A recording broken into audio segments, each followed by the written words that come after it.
Camarades des peuples d'Afrique, citoyens du monde, mes chers frères et sœurs, l'heure est grave. Yoromani, la guerre nucléaire que le monde entier redoute est en train d'arriver à grands pas. Frère, on a dit aux gens, ne jouez pas avec le feu. Ne jouez pas avec le feu. Ne jouez pas avec... Mais les gens jouent avec le feu. Le feu brûle. Et seuls les drogués peuvent laisser le feu les brûler totalement sans s'en rendre compte. Je vous parle des fumeurs de crack, des consommateurs de crack.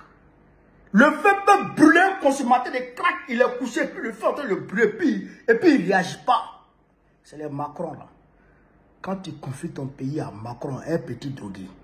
Tu confies ton pays à Kestamer, un petit drogué. Tu confies ton pays au chancelier allemand Metz, un drogué. Au premier ministre, frère, les drogués européens, les Kayakalas, les Ursula von der Leyen, tu leur confies ton pays, tu leur confies ton continent, ils vont brûler le continent. Ces Waworo là ont soutenu Kiev afin que Kiev mène son opération qu'ils ont appelée opération Toile d'araignée, que la Russie qualifie d'acte terroriste et que moi je qualifie d'acte terroriste et que le peuple africain va avec moi qualifier d'acte terroriste parce que l'Ukraine est un État terroriste au même titre que la France et les autres Waworo, tous des terroristes.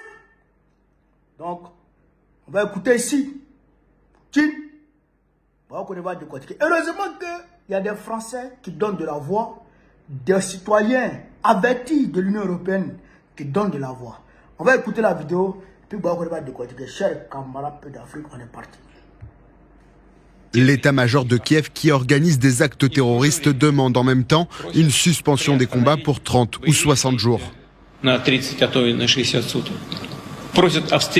Il demande une réunion au sommet, mais comment tenir de telles réunions dans ces conditions? De quoi parler?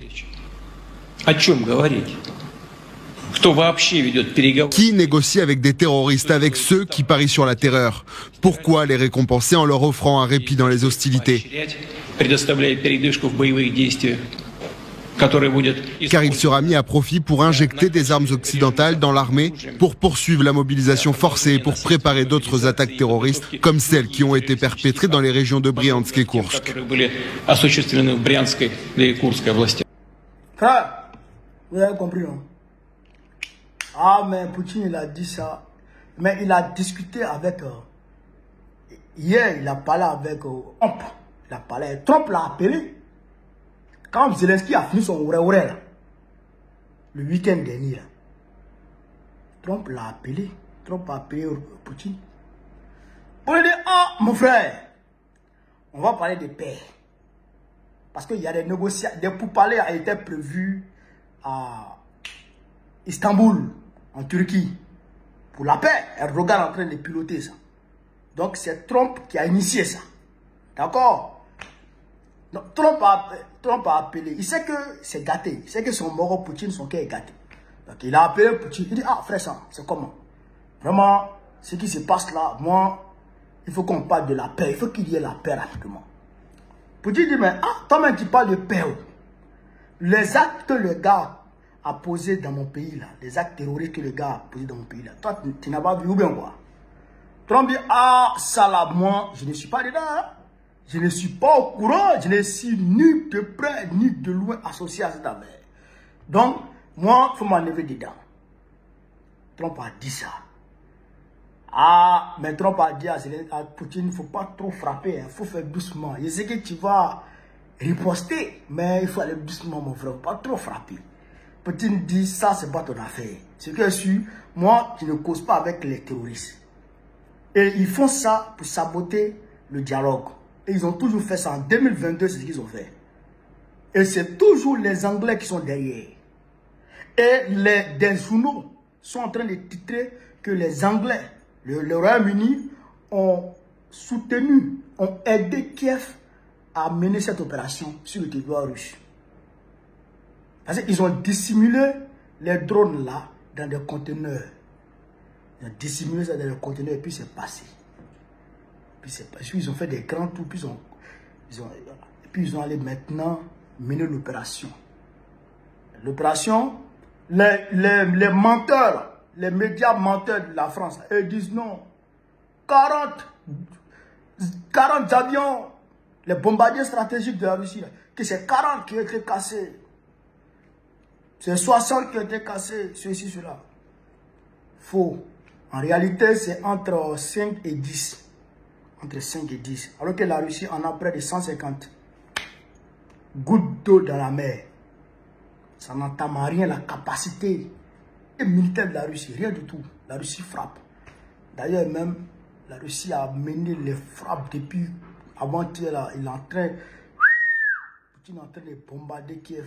Frère, il y a un convoi de 65 km de blindés qui fonce actuellement sur Kiev. Un convoi de 65 km de blindés qui fonce actuellement sur Kiev. Il est en train de bombarder Kiev. Il est en train de bombarder Kiev. Alors là, il est en train, même la télévision ukrainienne l'a frappé. La télévision nationale ukrainienne l'a frappé. Ah, tiens, non, Yoroman, moi je le dis clairement. Moi, je soutiens Poutine. Et nous, les Africains, on soutient Poutine. C'est ça qu'il a basé. Nous et puis la Russie là, on a le même ennemi. On a le même ennemi, frère. Comme je l'ai dit à l'entame, heureusement que des citoyens européens donnent de la voix. On va lire ici certaines personnes, certains citoyens européens qui sont quand même réfléchis et qui sont quand même humains. Vous comprenez ça? Qui sont dotés quand même de raison. Qui ne fument pas, qui ne prennent pas la drogue. Comme le Macron. On va écouter ce en Afrique. Thomas Malinet, un professeur à l'université. Écoutez ici ce qu'il dit. Macron et d'autres dirigeants occidentaux servent des forces sataniques et veulent une guerre nucléaire. Professeur d'université d'Helsinki en Finlande. Certains responsables politiques de pays de l'Union européenne souhaitent initier une confrontation nucléaire. Ils attisent la haine envers la Russie parmi leurs citoyens et provoquent l'escalade du conflit en Ukraine, a écrit le professeur de l'université Thomas Malinet sur le réseau social X. Vous devez comprendre qu'il existe des forces que l'on peut qualifier de sataniques qui favorisent une escalade mondiale. Nous pouvons affirmer avec une grande certitude qu'au moins le président français Emmanuel Macron, le premier ministre britannique Keir Starmer, la présidente de la Commission européenne Ursula von der Leyen, la chef de la diplomatie européenne Kaja Kallas, le chancelier allemand Friedrich Merz et le président finlandais Alexander Stubb sont à leur service, a déclaré le spécialiste. Le professeur a indiqué qu'il existe un moyen simple de mesurer l'humanité d'un politicien. Il suffit d'observer comment il considère la vie humaine en Russie, en Europe et en Ukraine. Malinet estime que les dirigeants de l'UE suivent le slogan « La paix par la force ». Ils cherchent à susciter la colère chez leurs concitoyens pour rapprocher un affrontement nucléaire.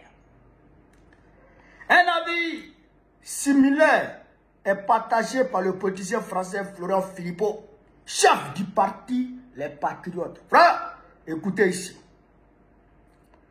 Il a souligné que le chef du régime de Kiev et les dirigeants de l'UE veulent la poursuite du conflit et craignent la paix. Ils craignent la paix.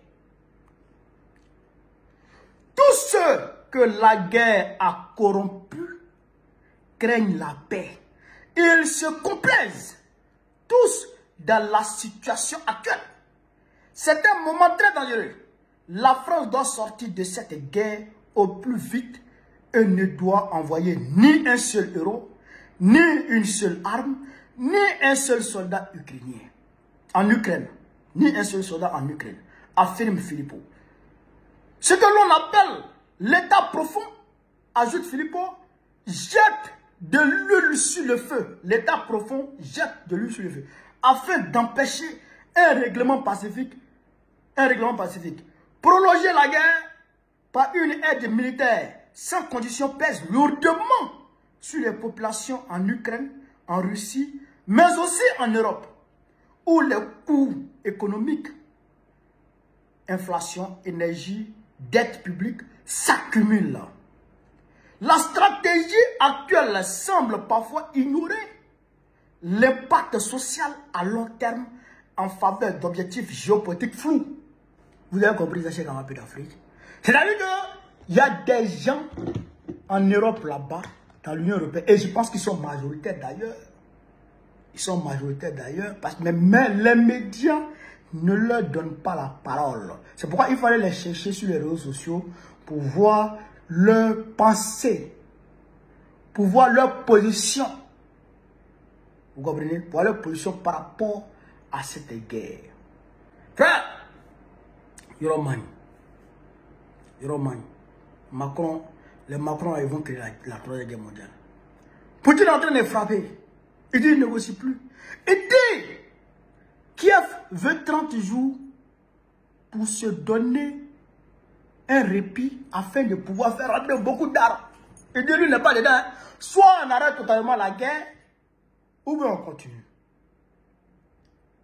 On arrête totalement ou on continue. Et pourquoi les médias indépendants disent que les Royaumes-Unis ont aidé Kiev là?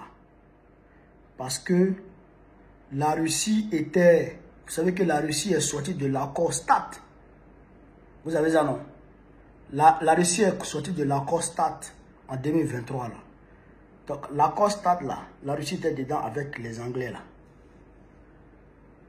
Donc, naturellement, quand tu rentres dans cet accord là, tu es obligé de montrer, hein, de montrer les positions de tes armes stratégiques qui peuvent on va dire, qui peuvent porter des charges nucléaires. Tout ce qui concerne le nucléaire, tu es obligé de montrer pour qu'on puisse comptabiliser en tout. Or, c'est les Anglais là qui ont indiqué les positions de ces armes-là à l'Ukraine. Voilà la réalité. Mais c'est secret. Est-ce que vous comprenez? Donc, c'est les Anglais qui ont aidé l'Ukraine. Frère, voilà la réalité. Voilà ce que je voulais vous dire sur cette vidéo. On prie Dieu. Que Dieu touche le cœur de Poutine. Pour ne pas qu'il soit va-t-en-guerre, stupide va-t-en-guerre, comme les Européens. Vive l'Afrique libre. Vive le panafricanisme. Vive l'AES. Vive l'AES. Vive le président Ibrahim Traoré. Vive le président Assimi Goïta. Vive le président Abraham Tchani. Vive Poutine. Vive la Russie. Babo président de la République en octobre prochain, Inch'Allah. Partagez la vidéo. On est ensemble.